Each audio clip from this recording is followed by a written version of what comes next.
السلام علیکم ورحمۃ اللہ وبرکاتہ۔ سورہ البقرہ پارہ نمبر 2 کی آیت نمبر 207 سے 210 تک کا ترجمہ۔ اعوذ باللہ من الشیطان الرجیم، بسم اللہ الرحمن الرحیم۔ ومن الناس من یشری نفسہ ابتغاء مرضات اللہ۔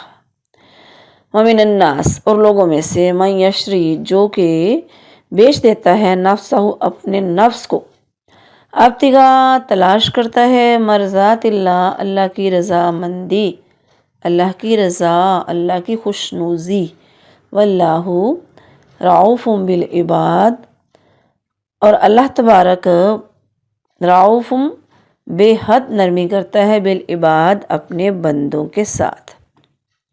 یا ایھا الذین آمنوا، اے لوگو جو ایمان لائے ہو، ادخلوا، داخل ہو جاؤ، فی السلم، اسلام میں، کافہ، پورے کے پورے، ولا تتبعوا، اور نہ پیچھے چلو، خطوات الشیطان، شیطان کے قدموں کے پیچھے یا شیطان کے قدموں پر، انہ لکم، پس بے شک وہ ہے، لکم، تمہارا، عدو مبین، عدو، دشمن، مبین، کھلا دشمن۔ فَإِن زَلَلْتُمْ، پس اگر تم پھسل جاؤ، من بعد، اس کے بعد، ما جاءتکم، جو تمہارے پاس آ چکی، بینات، واضح دلیلیں، فَاعْلَمُوا، تو جان لو، ان اللہ، کہ بے شک اللہ تعالی، عزیز، سب پر غالب، حکیم، کمال حکمت والا ہے۔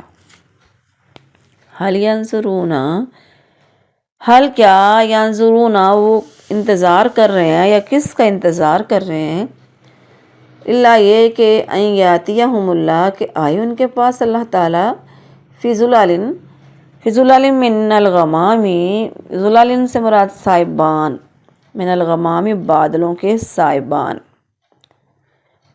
بادلوں کے سائبان میں، والملائکہ، اور فرشتے، وقضی الامر، اور فیصلہ ہو جائے تمام کاموں کا، یا تمام کاموں کا فیصلہ کر دیا جائے، قضیہ، فیصلہ کر دیا جائے، امر، سارے کاموں کا، وَإِلَى اللَّهِ، اور اللہ ہی کی طرف، ترجعو، لوٹائے جائیں گے، ترجعو، لوٹائے جائیں گے، امور، سارے کام، سارے معاملے۔ با محاورہ ترجمہ۔ اور لوگوں میں سے بعض وہ ہے جو اللہ کی رضا تلاش کرنے کے لیے اپنی جان بیچ دیتا ہے، اور اللہ ان بندوں پر بے حد نرمی کرنے والا ہے۔ اے لوگو جو ایمان لائے ہو، اسلام میں پورے پورے داخل ہو جاؤ، اور شیطان کے قدموں کے پیچھے مت چلو، یقیناً وہ تمہارا کھلا دشمن ہے۔ پھر اگر اس کے بعد تم پھسل جاؤ کہ تمہارے پاس واضح دلیلیں آ چکی، تو جان لو کہ بے شک اللہ سب پر غالب، کمال حکمت والا ہے۔ وہ اس کے سوا کس چیز کا انتظار کر رہے ہیں کہ ان کے پاس اللہ بادلوں کے یا بادل کے سائے میں آ جائے، یا بادل کے سائبانوں میں آ جائے، اور فرشتے بھی، اور کام تمام کر دیا جائے، اور سب کام اللہ ہی کی طرف لوٹائے جائیں گے۔ السلام علیکم ورحمۃ اللہ وبرکاتہ۔ سورہ البقرہ پارہ نمبر 2 کی آیت نمبر 207 سے 210 کی تفسیر۔ اعوذ باللہ من الشیطان الرجیم، بسم اللہ الرحمن الرحیم۔ رب اشرح لی صدری ویسر لی امری واحلل عقدۃ من لسانی یفقہوا قولی، رب زدنی علما۔ ومن الناس من یشری نفسہ ابتغاء مرضات اللہ۔ اس سے یہ جو ہم نے ابھی آیت پڑھی ہے، اس میں اللہ تبارک بتا رہے ہیں کہ مومنون، جو مومن ہوتے ہیں نا، وہ اللہ تعالیٰ کے ہاں اپنی جانیں بیچ دیتے ہیں اللہ کے راستے میں۔ اللہ نے قرآن میں فرمایا نا، ان اللہ اشتری من المؤمنین انفسهم واموالهم، یعنی بے شک اللہ نے مومنوں سے ان کی جانیں اور ان کے اموال خرید لیے۔ اس آیت کے جو سب سے پہلے اس کے مطابق مثال ہیں، وہ ہیں مہاجر صحابہ ہیں، جنہوں نے اپنی جانیں خطرے میں ڈالیں اور اپنی جائیدادیں مکہ میں چھوڑ کر مدینہ چلے آئے، اور پھر اس کے بعد انصار صحابہ ہیں، جنہوں نے اپنے جان و مال سے ان کی عبادت کی۔ تو بعض روایات میں اس آیت کے بارے میں آتا ہے کہ یہ جو اس آیت کا سبب نزول ہے نا، یعنی کہ اس وجہ سے کس کے لیے نازل ہوئی، وہ صہیب رضی اللہ عنہ کے بارے میں ہوئی، جو قریش کے روکنے پر سارا مال انہوں نے کہا، قریش نے کہا کہ اگر جانا چاہتے ہو جاؤ، مال ہم تمہیں نہیں دیں گے، جو تمہارا مال سامان ہے، گھر جائیداد ہے، جو بھی جانے کوئی چیز نہیں لے جانے دیں گے۔ تو ان کے حوالے کر کے ہجرت کر گئے۔ مگر بہرحال ان کے لیے بھی ہے، مگر حقیقت یہ کہ سارے صحابہ کا حال یہی تھا۔ یا ایھا الذین آمنوا ادخلوا فی السلم کافہ۔ مخلص مسلمان کے اللہ تعالیٰ نے مخلص مومن کی تعریف کے بعد تمام مومنوں کو حکم دیا ہے کہ تم بھی پورے کے پورے اسلام اور ساری شریعت پر چلو۔ یہ نہیں ہے کہ اسلام کے کچھ احکامات کو مان لیا، عمل کر لیا، کچھ چھوڑ دیے، نماز روزے کی پابندی کر لی اور عقیدے میں شرک، تجارت میں سود، عدالتوں میں غیر اللہ کا قانون، پھر معاشرے میں ہندو، نصرانی اور یہودیوں کی تہذیب مکس کر لی اور کہا کہ یہ زمانے کا تقاضا ہے، ترقی نہیں کر سکیں گے ہم اگر ایسا نہ کریں گے۔ تو یہودیوں کی رسوائی بھی اسی وجہ سے ہوئی تھی، انہوں نے کتاب کے کسی حصے کو مان لیا اور کسی کو چھوڑ دیا۔ اس میں وہ مسلمان بھی شامل ہیں جو کسی دوسرے دین سے نکل کر اسلام میں آئے، مگر انہوں نے اپنے پہلے دین کی رسموں کو باقی رکھا، جیسے غیر مسلموں کی شادی اور مرگ کی رسمیں اور بدعات، رسم و رواج جو بالکل اسلام کے منافی ہیں، یا پھر مسلمان ہو کر بھی انہوں نے اپنے روزمرہ کے طور طریقے پہلے جو تھے وہی رکھے، ان کو چھوڑا نہیں۔ آیت نمبر 209 سے 210 ان دونوں کی تفسیر کا ایک دوسرے کے ساتھ بہت گہرا تعلق ہے۔ اب